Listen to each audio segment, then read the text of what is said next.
stars in their eyes. I know it's amazing, isn't it? So that's where my professionalism ends. So moving on. So Staz, it is fantastic to have you on this episode of Leadership Bites. Welcome, Guy. Thank you. Thanks for having me. I appreciate the opportunity.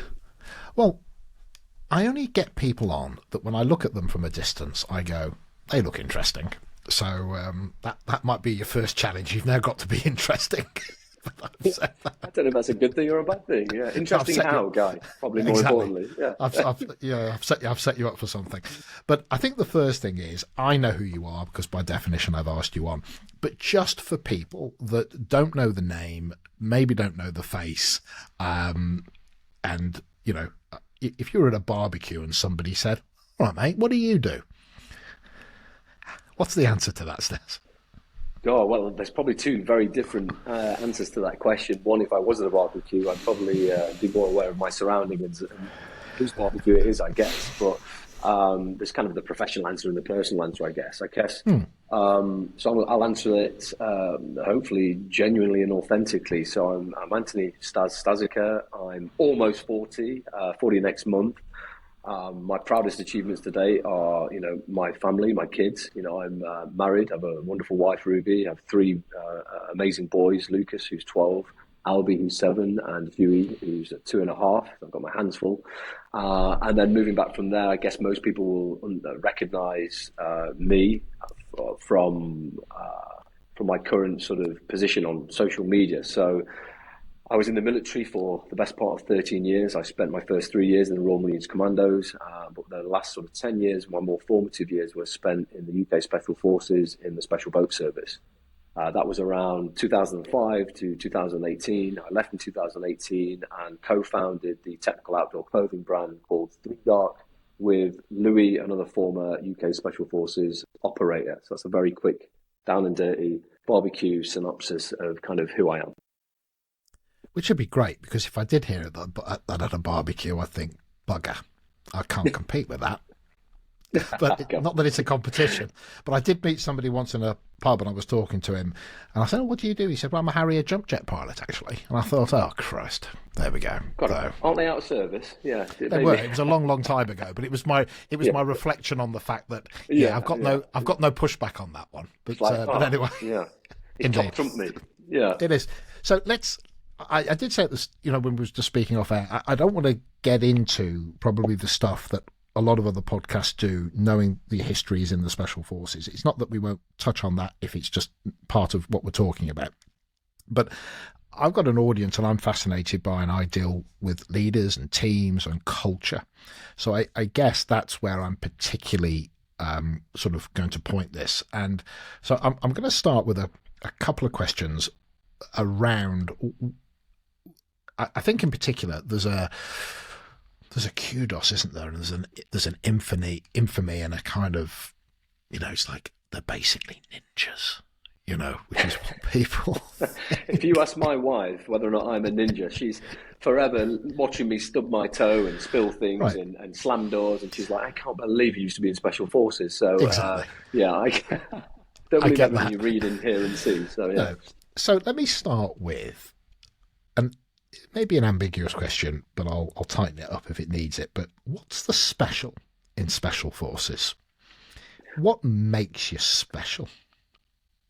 Yeah, it's a great question. We can sort of dive into sort of separate areas here, but sort of back to your sort of original kind of question and point there around Special Forces. Everybody is intrigued in Special Forces and kind of what makes it special, and the people within the organization, in my opinion, are what make the Special Forces special.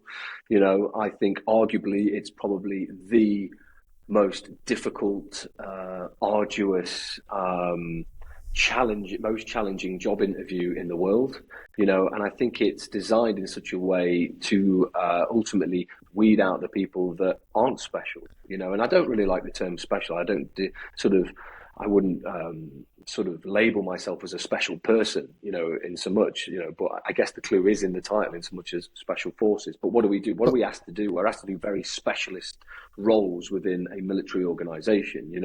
We are, I guess, performance sort of innovators. We kind of move in small teams. We're asked to do very, very different jobs to conventional military organizations. We're force multipliers. We have many strings to our bow. We are highly trained, and we do very difficult, sensitive government strategic level of importance jobs and operations. But for me, what makes us special is everything that we go through in terms of the selection process. So that job interview initially, and bear in mind the people that are applying for the job, already have a very good base level of soldiering ability from prestigious units already. So I think, don't quote me, but when I was going through selection at the time, the Marines made up approximately 60% of the whole of the UK Special Forces. So that's SAS, SPS, and the reconnaissance regiments. And, the rest are paras. And then you have some sort of small substructures there of the other army units as well. And so what I guess I'm trying to say is that you already have special people coming from these units, and snipers and mountain leaders and people that have a lot of experience to give and to provide on that course. But ultimately selection is designed in such a way because they're after a certain person, and those attributes are sort of set, and they look for, there's a specific baseline in terms of fitness and things that you have to do. It's pass or fail criteria. You must move from point A to point B across arduous mountain terrain, carrying a set weight over a set time period, and if you're not physically fit or robust enough to make that, then you're off, so you could argue that, well, that makes you special in terms of your fitness and your physical and mental robustness. Well, yes, to a point, but then as it then goes on to the next layer, and selections like that, and the Marines to some point as well, which kind of set me up for success and was my kind of foundation in the military that then sort of set me up for that successful special forces. If we break each sort of element down and what they're trying to do to people, they're just layering on complex tasks, sleep deprivation, physical exertion, lack of sleep, lack of food and water and all this kind of stuff. But they're looking for who you really are when you're at your lowest ebb, and they break that down by sort of removing or adding pressures in certain areas. So, the hills or that sort of first phase on selection is all physical, and it's, can you navigate, effectively on your own? Are you fit enough to make the point A to point B, carrying the loads? Then you go to the jungle and it's different. You still have the heavy packs on you, but now it's more tactical. Are you proficient with the weapon systems, the radio? Can you operate in a small 4-man team? We're under the pressure and the watchful eye of the directing staff. All these kind of things are, and all the tactics and procedures that you're being taught, can you now assimilate that and show them that you understand to a very high degree what you're being asked to do? But also, importantly, underneath this, and a thread that's running through this throughout the whole course is, well, actually, what type of person are you? What are your personal characteristics like when you are, for me, it was the most physically and mentally demanding thing I've ever done in my life, and there are moments on there where some days you feel like you can't put one foot in front of the other, or you certainly can't look past your nose or think bigger than, making a cup of tea. That's the biggest, most complex task you can currently do at that time, So for me, there's all these different layers and all these different things that are happening, and the jungle really does kind of, adversity introduces a man to himself, doesn't it? Was what Einstein said, but the jungle introduces most men to themselves, because it's probably one of the most difficult soldiering environments that you can soldier in and be assessed in. And bear in mind, layered on top of this as well, you have your own kind of the pressure that you've placed upon yourself as well, and high expectations that other people may have of you, and that fear of failure and everything else. So you've got sort of self-induced pressure that is at a high level, but also you just have to hit those high standards, those that they're requiring, that they are requiring of you. You then go through the whole selection process. You're then onto sort of specialist weapons and tactics, the resistance to interrogation phase, and they're constantly layering more complex tasks and learning new weapons and new complex sort of situations and scenarios, and seeing if you can apply that, physically apply that, and understand as well. And how do you communicate with your team? What type of person are you when the chips are down and you're lowest there, but you're somebody that's just out for yourself, or will you look across and help somebody else out as well? Because that's a big part of, of that selection process. after all that's done, and then you eventually somehow manage to make it to the end of that job interview, and you're given to you're presented with your coveted beret and your cap badge and your stable belt. Back in life, it's like snakes and ladders, guy, isn't it? You're at the top, and then you hit the snake, you back down at the bottom, you join your respective saber squadron, and then you think, oh shit, I thought I was at the top of the apex here. I've just passed selection, I'm on a high, and I've just done the hardest thing in the military, and but actually now this is where the actual work and the job starts, and I think for most people, they like the idea of special forces. They like that kind of the special in special forces. I want to be special, but when it actually comes to doing special things, that's very, very different, and a different world completely. So when you join, the service and your respective unit, when I joined in 2008, it was the height of combat operational tours. It was the busiest that the units have ever been operationally, and it was intense. We were out in Afghanistan and back-to-back tours, and the operations were very, very intense. Complex, operations that were everything that I joined for. Don't get me wrong, and all the things that I'd kind of hoped and wished for. And I'm not a warmonger, and I sort of hopefully that comes across in the right way, but. Yeah, for me, it was, you think you've done the hardest thing, and then you realise, shit, that was just a stepping stone and almost setting me up for, success then moving into the squadrons. There's so much in what you've just said, so thank you for that. One of the things, just picking up at the start, is the recruitment process then clearly has a real clarity about what it's looking for. Yeah, absolutely. And I don't know the numbers on this, but my understanding is, having now spoken to a few people specifically doing podcasting, is, it's not like 5 or 6 people apply. I don't know what the general numbers are on application, but it's a very small, it's single digit kind of stuff that from those that start to those that get through, if my understanding of that is correct. Yeah, so for my personal experience, for context to that question, there was circa 250 people that were started day one of the selection process, and 6 of us passed for the SBS. And how long afterwards is that? What is that selection time?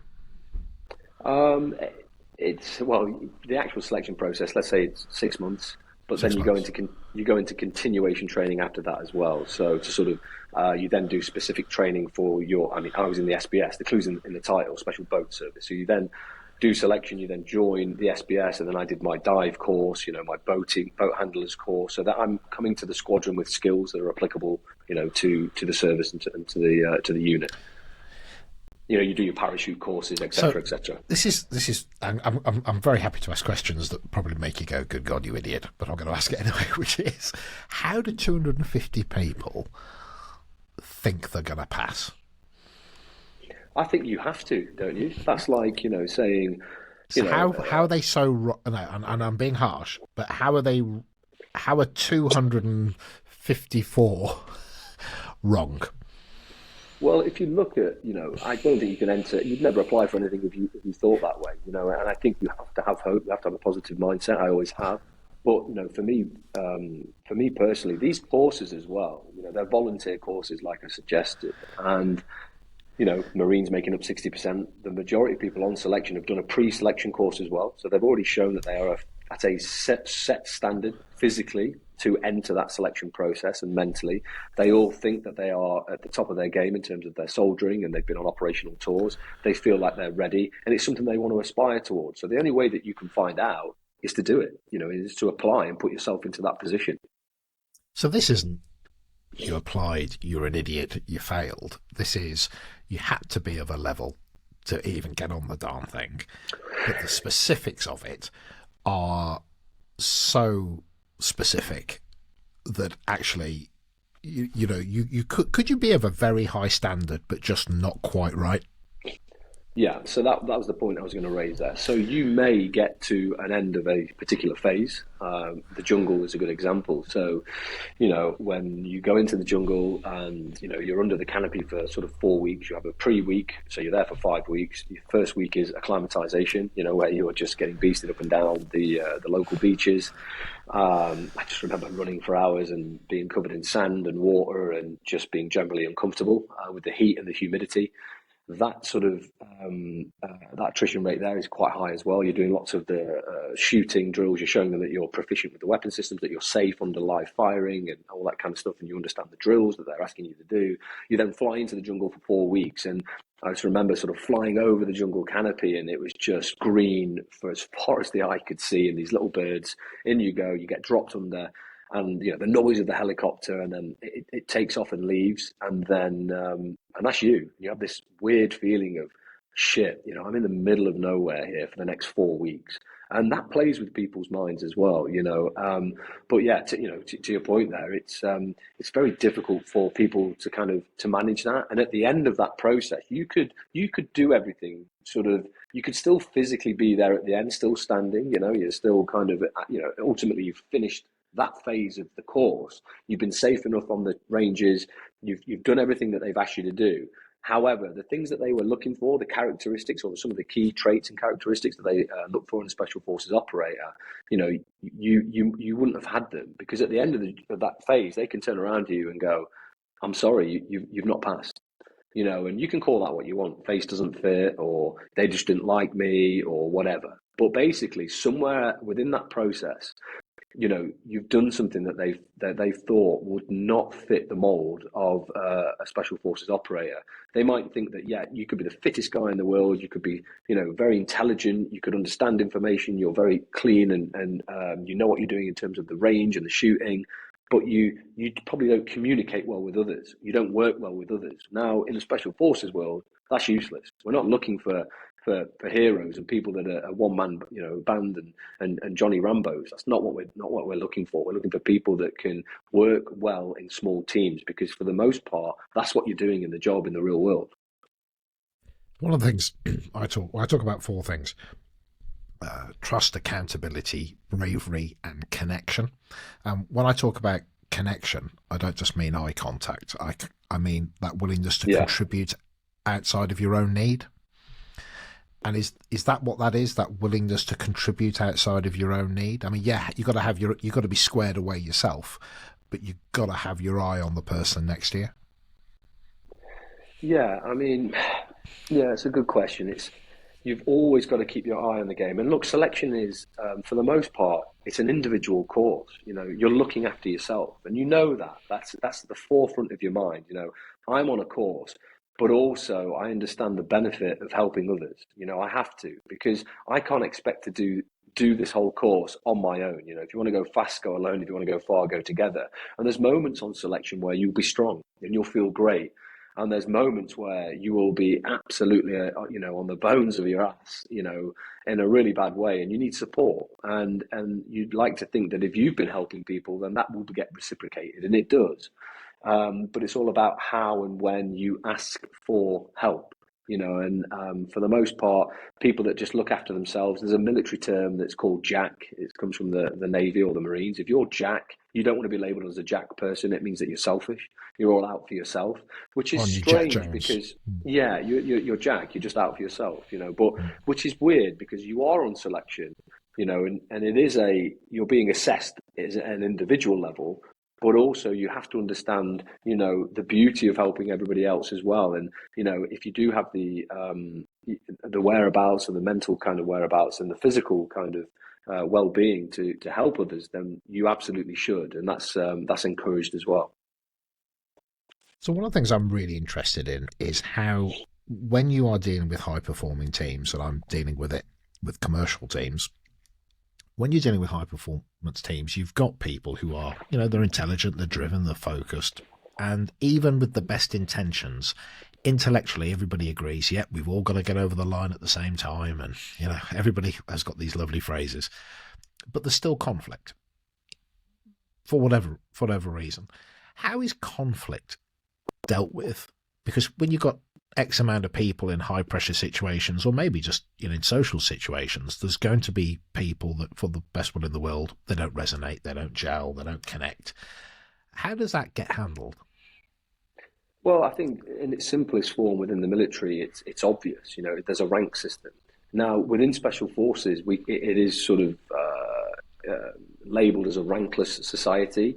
For the most part, nobody walks around with rank, but there is still a rank structure. There are the way that the organisation, the military, is positioned. You have soldiers, corporals, sergeants, colour sergeants, officers.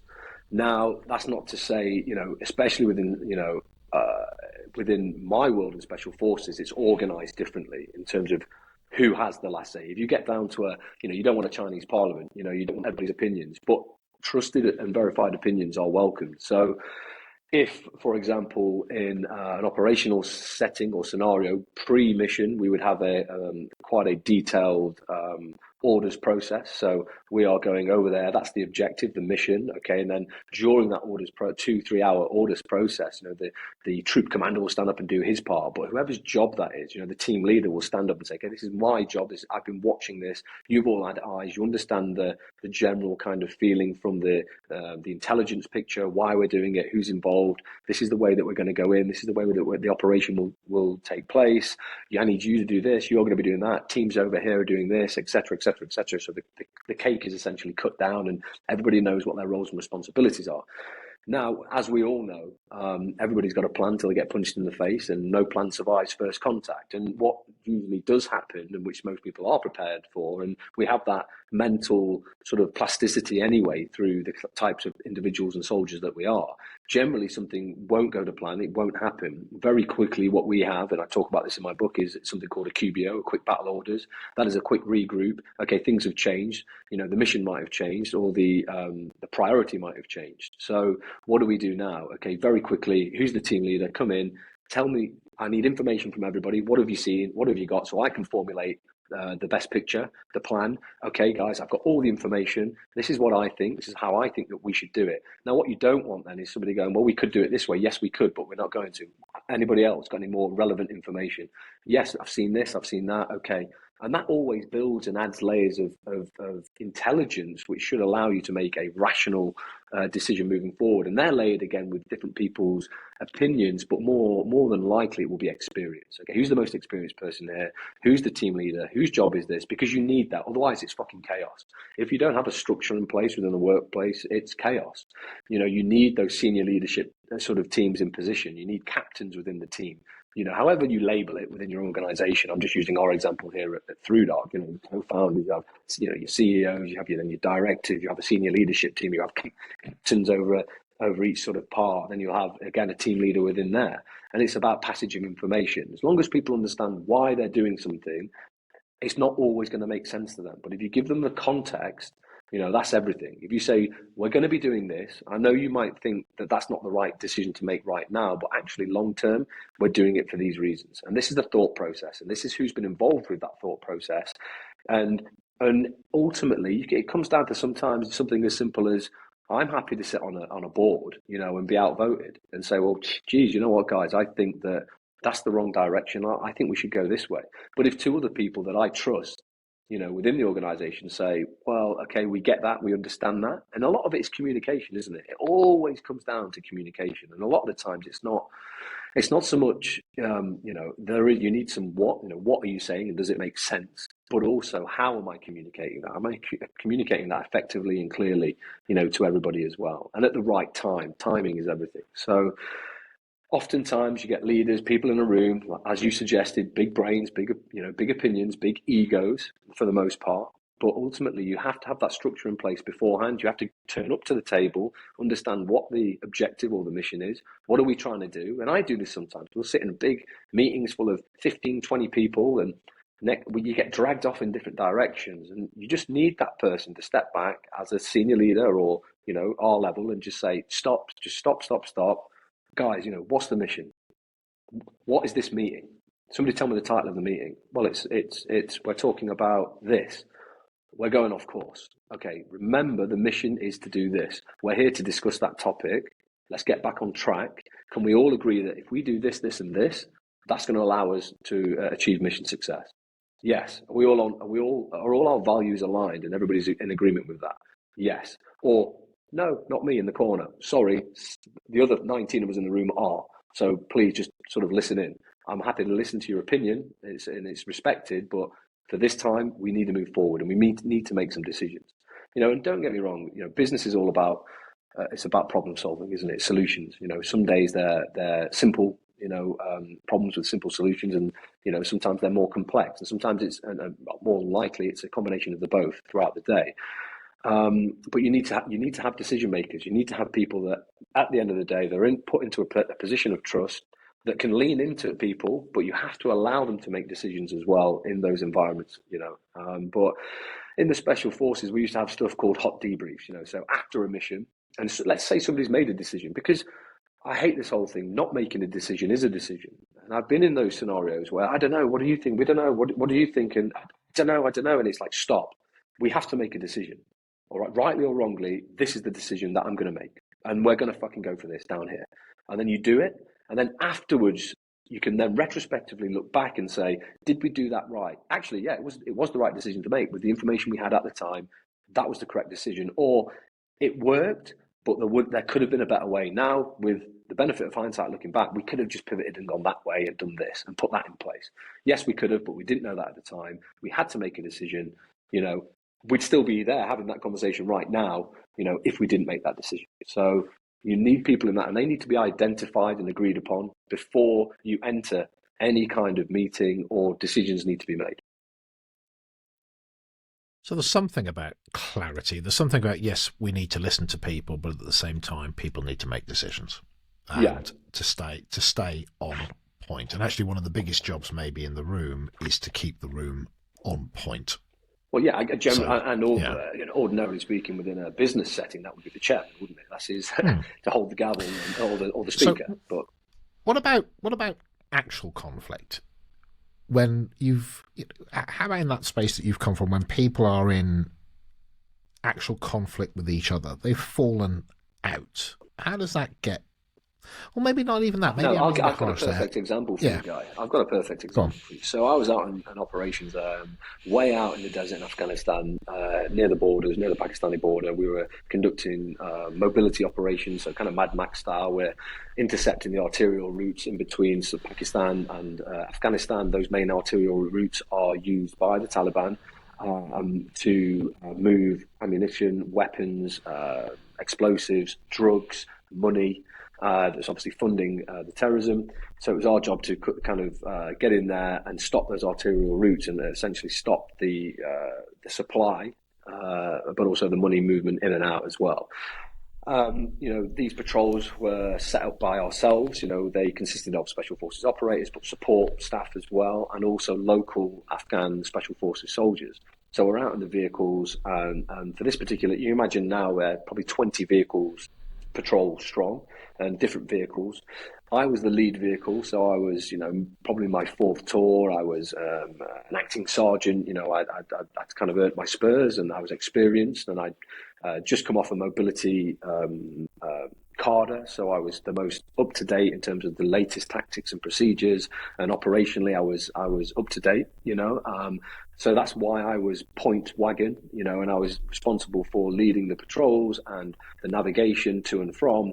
Every day we'd have a debrief in at the middle. We'd set out our perimeter security. We'd all huddle in the middle. The bosses would speak. What's the latest intelligence picture? What are we doing today? Debrief on the day. What could we have done better? Tomorrow, what does tomorrow look like? What time do we want to set out? All the kind of usual stuff. You'd have those kind of orders processed. Tomorrow we're heading from here to this place on the map. These are the main areas that we're going to focus on. We're going to set up this, and this. Anyway, so we had a senior person join us back from, he'd been out of the squadrons, out of the kind of operational squadrons. He'd been doing different jobs around the kind of service, instructional jobs. So yes, he was experienced. Yes, he was of a technically a higher rank than me, but he rejoined us sort of midway through the tour. And things were different. Tactics and procedures had changed. The operational battlefield had changed since his last operational tour many moons ago. the weapons, everything had changed. The communication systems, the intelligence, the drone, all this kind of stuff. So he comes in as, now the kind of acting sergeant major of this group. But he's obviously competent, but he's not current. So what most people should do in that scenario is great leaders have two ears and one mouth, and you should listen, soak up the atmospherics. Okay, how's it been happening? Give me the information. What's happening right now? What have you been doing? What success have you had? What success haven't you had? How can we make things better? I'm going to come in and observe for the first few days, see how you're doing things, get my head around the latest tactics and procedures and how things are operating on the ground. Staz, I'm happy for you with what you're doing at the front. Give me your loadout. That's what I would have done, okay? But he didn't. He sort of came in and was like, well, no, this is me. I'm the sergeant major. I'm the boss here. You guys listen to me. I don't want you to do it like that. We've always done it like this. And it was like, ooh, friction immediately. And now we've got other senior people within the team going, that's not what we do. That's not, we've learned, from all of our things within Special Forces were always from LIs, learnings, things that we learned before, or from our partner forces as well, from the US Special Forces guys as well, in terms of how you do, whether that's from how we look at mines and IEDs, how the enemy are now placing IEDs on routes and everything else, what's their latest operating sort of procedures and how they attack, sort of all that kind of stuff. He didn't, and we butted heads slightly and look, I've literally just come off the latest harder. This is now how we set up, all this kind of stuff. This is how we do this. This is how we, without going into the tactics and procedures. And he wasn't happy. So, and I remember waking up on the morning, we all get together, we have the brief, we're moving from point A to point B on this. Okay, long story long, I end up setting off at the beginning. It was I'm going to push ahead, make sure the main track is clear. All I want you to do is drive up 200 meters. We're slightly out of sight now because of the undulating terrain. I jump on the radio. Yeah, it's clear. There's two vehicles up here providing security. Drive up the path that you've just seen us drive up and hit the road, turn left, and we'll get on our day, on our normal sort of operational output. And, straight away he's on the radio. No, negative. Listen to me. If it's not too much trouble, turn the wagons around and come back and collect us. And I'm like, that doesn't make sense, But also, there's nowhere really to turn around on a single track. So I said, look, with all due respect, follow the track up, the third vehicle, everybody line up. Then we're heading in the direction of travel. Just follow on. And no, and then it became a bit of a dick swinging contest. Listen, I'm the fucking this and that, and and the other guy next to me pulled up in the wagon, off the radio saying, "Holy, is he for real? That doesn't make sense." And I said, he's just obviously trying to come in, impose his kind of authority. So I said, look, I don't agree with it, but okay, I'll come back and pick up the patrol. So I turned the big armoured vehicle around with my driver. We go back down the single track. It's early morning now, so it's first light. It's still like twilight. I'm not on night vision at the minute, but I've got my map out, helmet, all that stuff on. I've got a finger torch and I'm just checking the route that we're travelling for the day and just doing a map appreciation. And I'm like, look, just go back, drive back. It's a 2-minute drive. Go back, collect them, turn around and go back to where we were, basically. And this happened, and as we're driving back, the driver's sort of saying to me, I'm saying, look, we've got communication, they can see us, turn the vehicle around, and he's saying, I was like, look, turn it around here. And he's like, no, there's a turning circle round down the bottom, and I'm sort of looking at him, looking at the map, and I'm getting frustrated as well because of what's happening. And I'm saying, just turn the fucking vehicle around here. This is, just turn it around here. I look up, turn it around here. And he was like, no, there's a turning circle just round here, i.e. a natural turning circle. Now, if I didn't have all this stuff going on in my head and reading maps and the stuff that was going on, and I'm on the radio, immediately I should have known, and I do know, that you don't turn around in a fucking turning circle, So I was just like, look, whatever, just turn the vehicle around.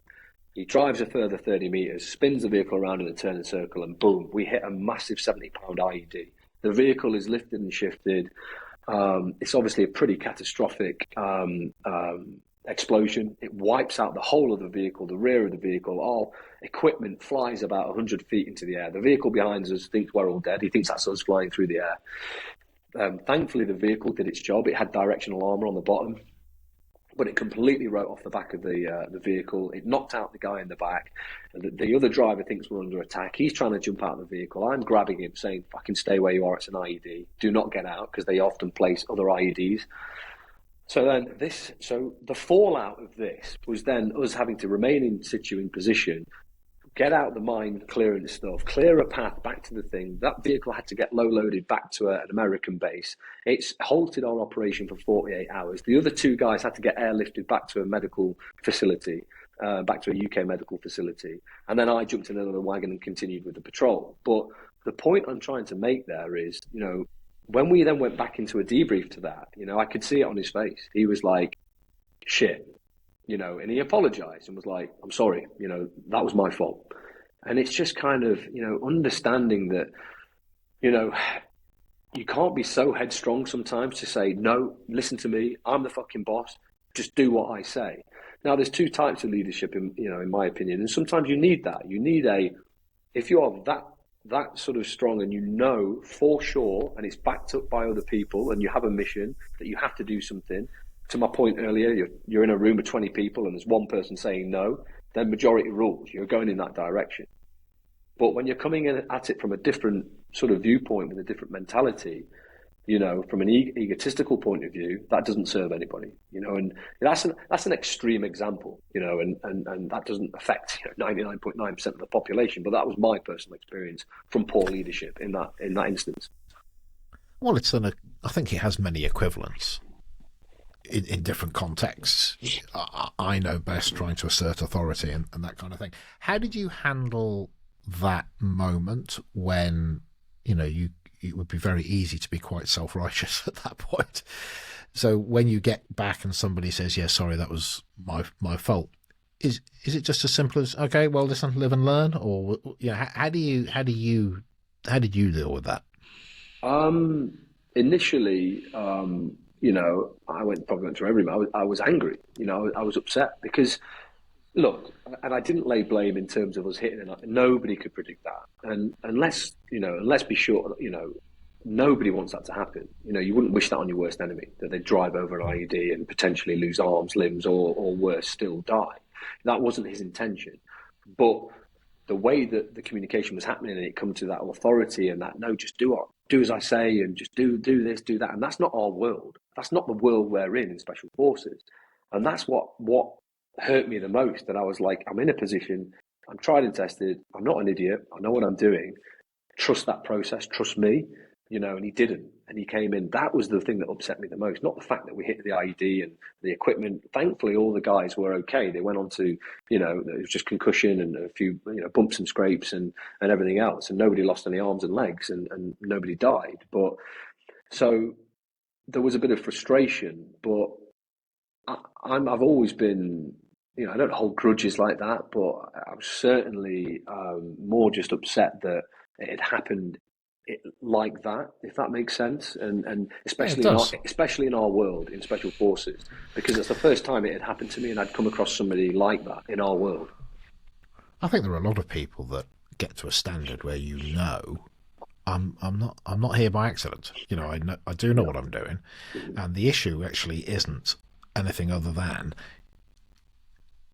actually this is about you and that inability for you to give me that space to live with that.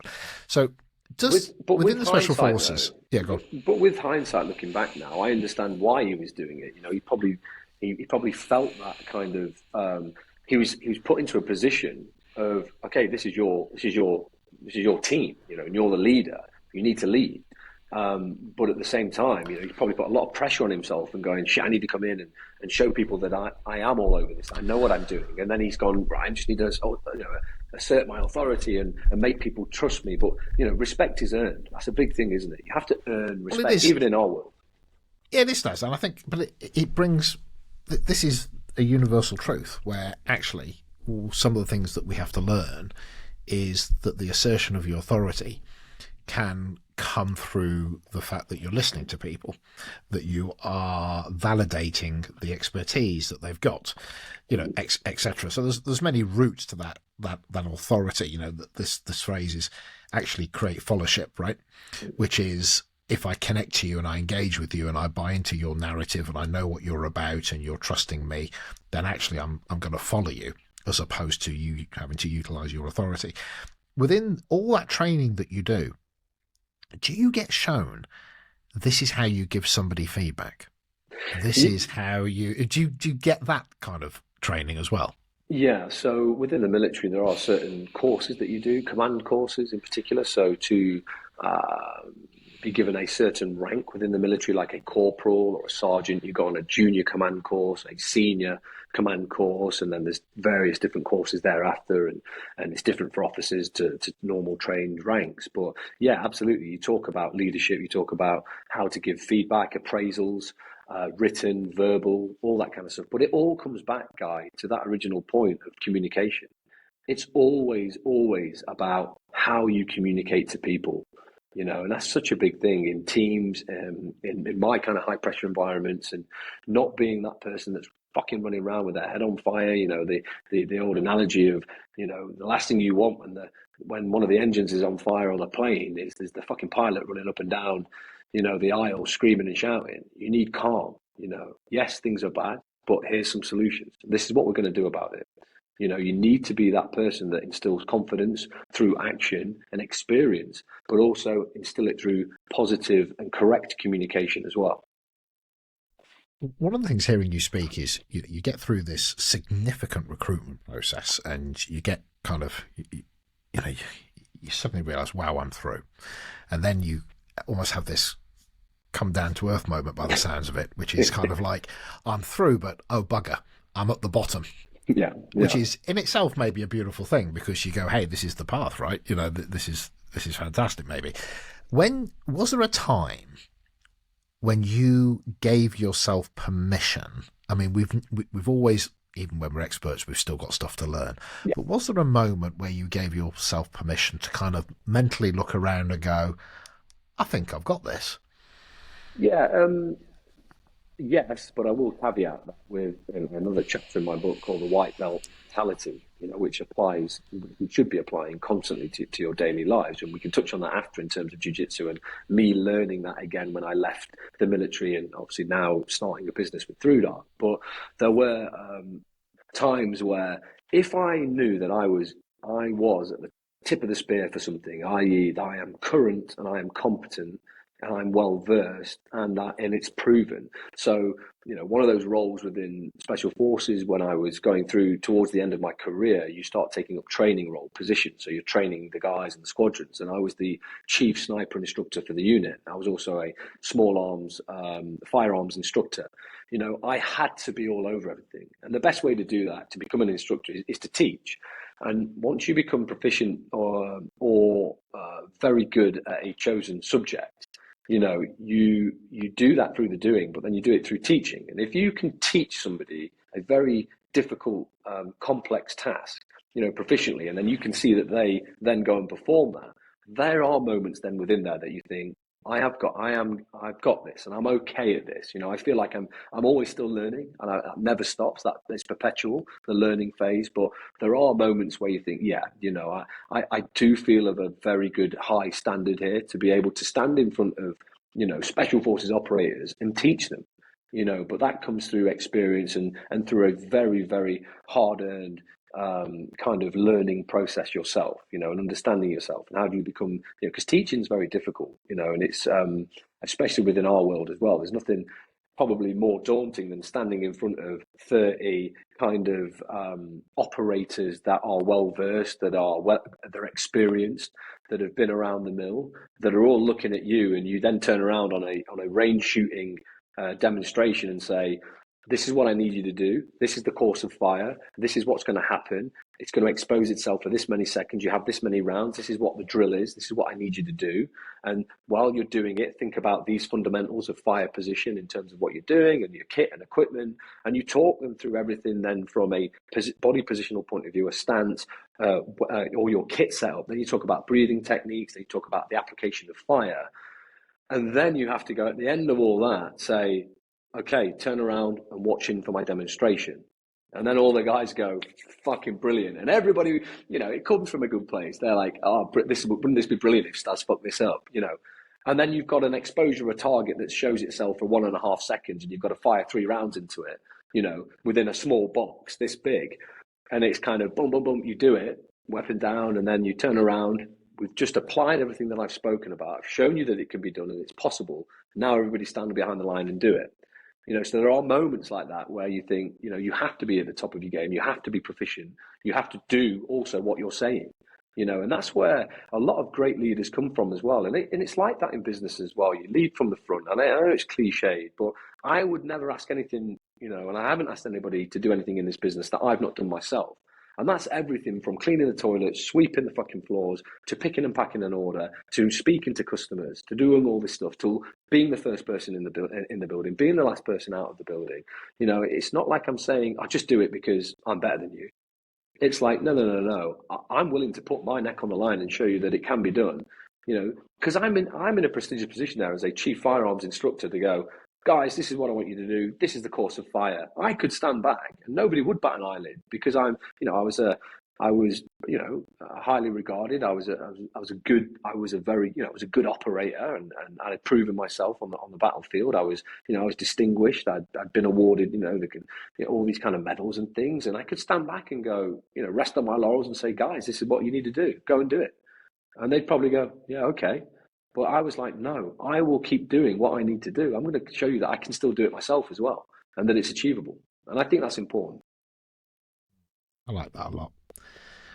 Staz, have you had a come to Jesus moment? Have you ever had a moment where you've gone, mental note to self, I need to do that differently? Well, it's funny you say that, Guy. I was raised by my grandparents. My mum suddenly passed away when I was 11. It was a brain hemorrhage. It happened quite quickly overnight. And thankfully, my grandparents, my mum's parents moved up Stict, an amazing selfless act from Wigan down to Nottingham. The next thing I know, me and my older brother were in a small bungalow in a village, and we're being brought up by 2 old people. But it was the best, one of the best things that ever happened to me. And they were very religious in terms of the God and Christianity. And I started thinking around that time, there's got to be more. And I've always been quite a spiritual person. Looking back now, probably more spiritual or in terms of thinking there's something else, but I don't know what it is. And, whether or not that's whose God is right, who knows and who cares. And, it's funny because I've got a cross on my hand, a tattoo cross on my hand. And at the time I was always sort of speaking to that higher person internally and, please, get me through this if I can just, so I was, in that sense, thinking about it and almost praying. And then I sort of, as I become older and things changed for me and I saw things and, I've seen the best in humanity, but probably also the worst in humanity as well. And I've formulated different opinions and ideas now around, religion and everything else. And, but I've had those moments of almost shit, yeah, but I don't know what that is, and it used to be that, oh God, shit, help me, and where you're almost helpless and you've exhausted all the avenues of what you think are available to you, and all the options have gone, and you have a quick, come on, big man, if you're listening, help a man out, and I've done that, but not so much anymore, but definitely in the past, yeah. What's your biggest moment of kind of self-reflection, where you've had to look in the mirror and go, yeah, I need to adjust my behaviour, or I need to shift the way I'm thinking about that? Give us a sense of something that maybe you've had to kind of be a little bit vulnerable to yourself about and go, if I'm being honest with myself. Oh, fucking hell, that's a brilliant question, Guy. There's not probably one. There isn't one in particular sort of moment like that. I've got high standards for myself, and I do beat myself up a lot of times, and it's mainly around being a good father to my kids. That's probably one of the things that I really, really, try and dial into and look internally to myself in terms of what am I doing? Am I doing enough? Am I being the best version of myself for them? And for the most part, I've been okay. Listen, we're human. I'm no different. I've made mistakes. I've fucked up here and there, and I think within the culture, within the military in particular, it's a huge drinking culture. And there's times where you're out and it's you're in that kind of echo chamber and that bubble, and you're making terrible decisions based off drinking and booze and doing all these things. But that's probably, and I don't want to just confuse that guy with a bad hangover, but I've not drank now for about 3 months. It's the first time I've really given myself a kind of state of going, actually, I've been, my whole life has been surrounded by socializing and drinking and everything else. And 3 months ago, I was like, there wasn't a moment of waking up and in a bush somewhere thinking, oh my God, this needs to stop. It was never that bad. But at the same time, I was like, I wonder if I can do this myself. Do I have the mental fortitude to stop of my own accord with nobody else telling me to? But there's times where you just see that it's not conducive of helping you to be the best version of yourself. So for me, there's stuff like that. I love that poem, The Man in the Glass, Malcolm. It's all that kind of stuff about when everything's done and said, it's the person staring back at you in the mirror that you really have to please. And it's an ongoing process, isn't it, to be happy and content with yourself, and it's difficult because you're always trying to be a better version for yourself, to yourself, but for other people, within your close network and your friends and your family. And I think for me, that's the main problems or issues that I always have. Sort of, I'm generally a very positive person.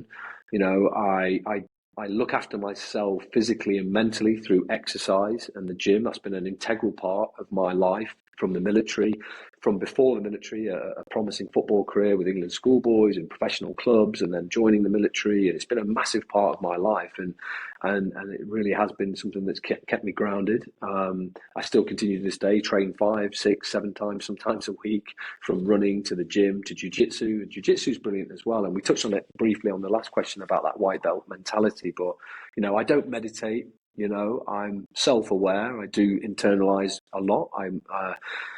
I'm a deep thinker, but not so much that I overthink and overanalyze. I'm very aware of controlling the controllables. And generally speaking, if something is out of my control, I tend to see that for what it is and let it go. And just sort of, I'm a kind of well, if it happens, it happens, and I'll deal with that when it comes. And there's no point overthinking it, But yeah, for the most part, my main sort of issues and worries and biggest fucking headaches come from being a good father. And if I do think about that, though, I think we should be. I think if you are a father or a parent and you're not fucking bothered, then I think that's not the right way to be. It's probably the single most important thing that you can do in terms of shaping, your kids' futures. But it's such a constant battle of, God, I could have done that better, and shit, I didn't quite get that right. And am I loving enough? Am I giving them enough attention? Oh. But also, you don't want to be their mate, but you do. But you can't be their mate all the time. You've got to be the father, and you've got to be the leader. So you have that separation, but also you want that connection. You want to be that. Because I didn't have that. My granddad was an amazing individual. He's incredible. He had those old school values which clearly have set me up for success. But with that came a distance of, there wasn't any hugs or kisses or connection, or he didn't tell me he loved me every day. So I overdo that now with my kids. I'm all over them, and I don't think you can give them enough love and affection. And I'm always telling them I love them and giving them kisses and and affection. But then with that then comes the other bit where it slides. You then become the soft one. And my missus is like, oh my God, like you're so soft with him. And I'm like, well, I just and it's such a fine balance. It's a constant juggling act, but one that I absolutely love, and it's an absolute privilege. Well, you never get it right. Isn't perfect. You can get it right, but you can probably never get it perfect. And I think maybe just what you've said is the answer to the closest you'll ever get to perfect is the fact that you're constantly thinking about it, because you'll constantly calibrate. So what's your family's obviously massive. Your kids are obviously huge to you. What's the biggest gift when they reflect back on you in their 30s and 40s and 50s? What's the thing you want them to say?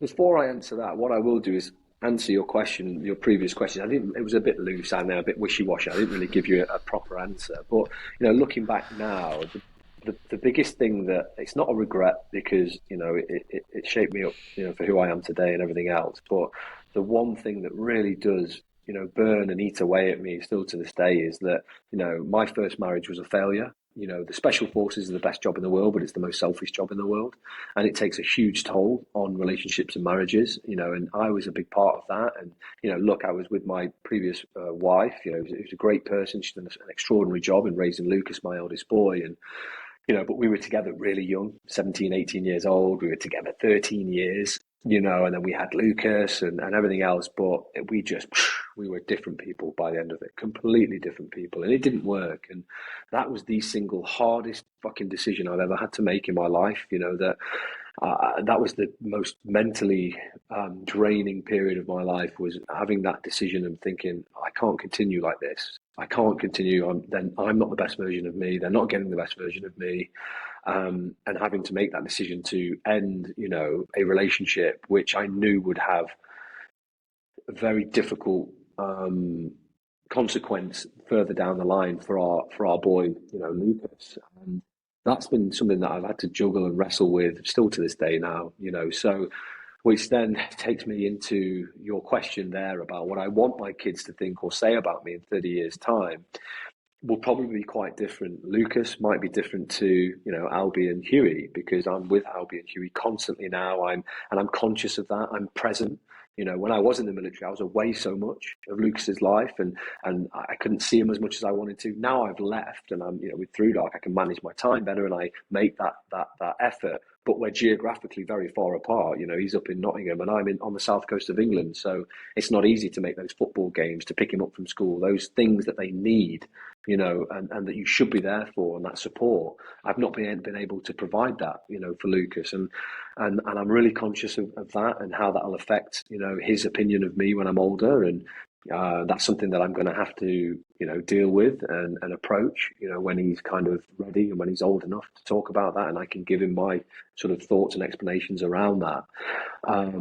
So that's one element, is Lucas will be probably a lot different to Albie and Huey. But I just hope they think that, my dad was there, he loved me, he supported me, he wanted the best for me.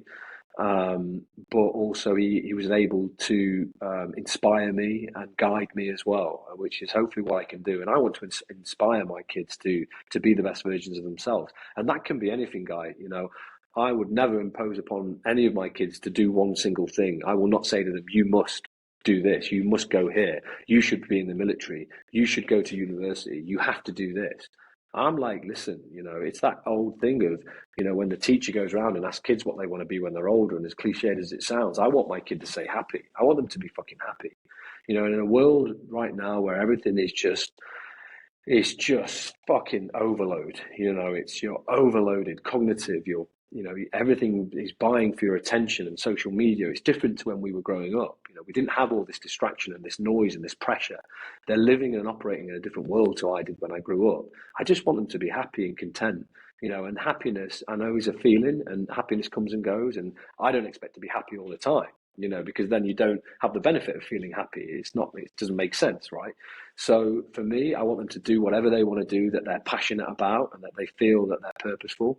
So as long as they're aiming towards something and to be a better version of themselves, and they're kind to people, and that they're considerate and everything else, I'll be happy. And that could be if they want to be a ballerina, be a ballerina.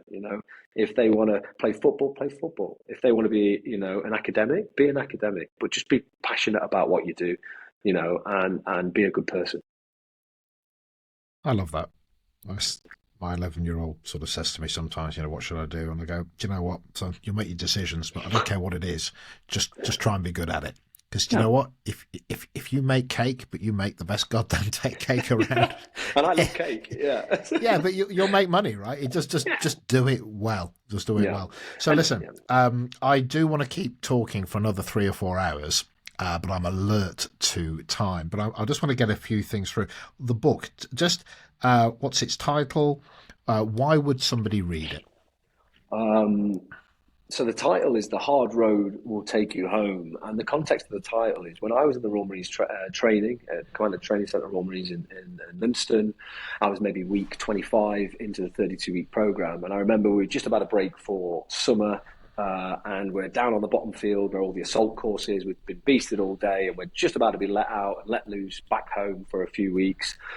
And we had an address. So we're all on the field, and we look up, and there's kind of some of the big wigs and the officers and the important people sort of assembling at the top of this grassy knoll.